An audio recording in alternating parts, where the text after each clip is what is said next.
ख्याल रखती, लेकिन उसके घर में रोज का रोना लगा रहता।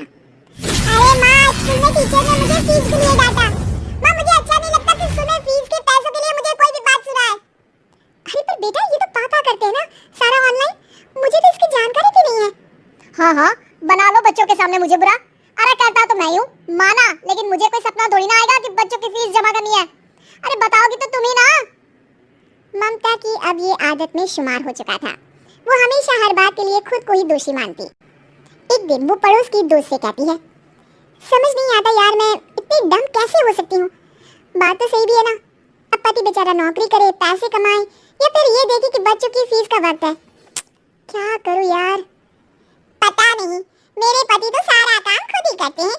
वो तो कहते हैं कि तुम थक जाती होगी, सारा दिन घर बाहर बच्चे। तो अच्छा, ऐसे भी पति होते हैं क्या? अरे क्या बात कर रही है भाई साहब, कभी तुझे किसी बात के लिए सुनाते नहीं? किसने कहा नहीं सुनाते? अरे ये पति चीज ही ऐसी होती है कि बिना पत्नी को सुनाए उन्हें चैन की नींद कहाँ आती है। तो तू भी परेशान रहती होगी कि कैसे, क्या, कब भूल गई। अरे वो तो मुझे बस इस बात के लिए ताना देते हैं कि मैं वक्त पर खाना क्यों नहीं खाती, या पार्लर जाकर अपनी साज सज्जा क्यों नहीं करवाती। पड़ोसन बोल ही रही होती है कि ममता के बेटे की आवाज आती है। अरे माँ, क्या हो गया? लग नहीं रहा कि आज आप मुझे पानी भी देगी। अरे कब से खाने के लिए वेट कर रहा हूँ। अरे यार मैं चलती हूँ, बेटा खाने के लिए वेट कर रहा है, मैंने उसे खाना भी नहीं दिया। अरे 12वीं में पहुँच चुका है तुम्हारा बेटा, उसे बोलो खुद पानी लिया करे। मैंने तो अपने बच्चों को काम करना सिखाया है। अरे यार, खुद की भी तो कोई लाइफ है। माना जब नहीं कर सकते थे तो क्या, लेकिन अब इतने बड़े बच्चों की हर बात मानेंगे तो मुश्किल तो अपने को ही होगी। ममता को पड़ोसन की बात में दम तो लगता है, लेकिन करे क्या, आदत भी तो खुद ही ने डाली थी। ममता घर जाती है कि तभी बेटी आ जाती है। माँ, परसों मुझे एक शादी में जाना है, तेरी वो जो लाल वाली साड़ी है ना, उसे दे देना, मैं आज जाकर टेलर को दे दूंगी, वो उस साड़ी से सूट बना देगा। अरे नहीं नहीं तारा, वो मेरी माँ ने मुझे दी थी और उस साड़ी से मेरी काफी भावनाएं जुड़ी हैं। तुमको ना मैं दूसरी साड़ी दे दूंगी।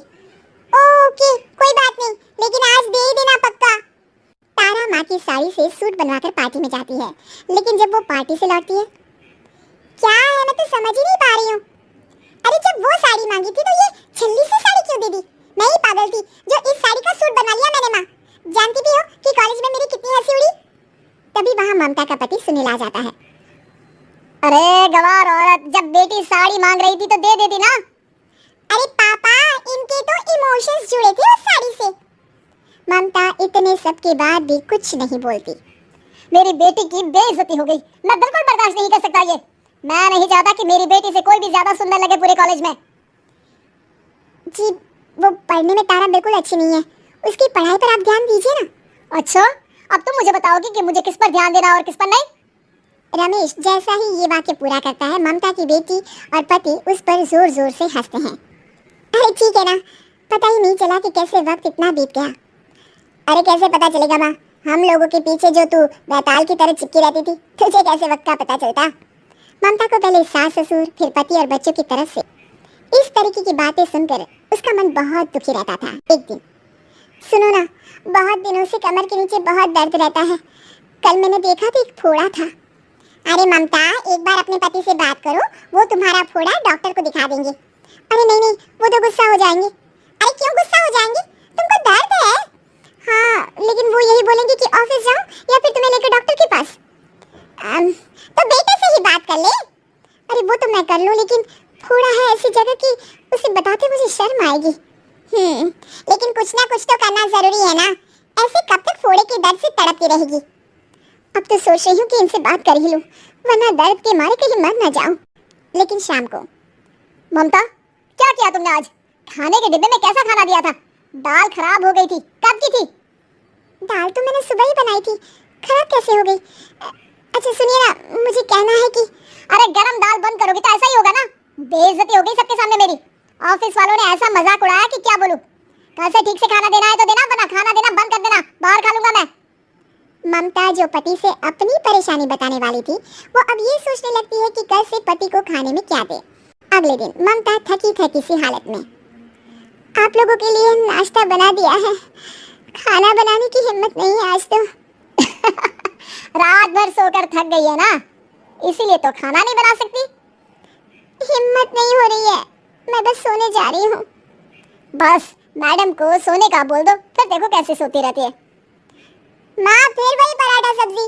अरे हमारे साथ के दोस्त एक से बढ़कर एक नाश्ता खाना लेकर आते हैं, आप तो बस। सभी घर से निकल जाते हैं, लेकिन जब शाम को बेटा घर आता है तो घर में अंधेरा रहता है। बेटा लाइट चलाता है।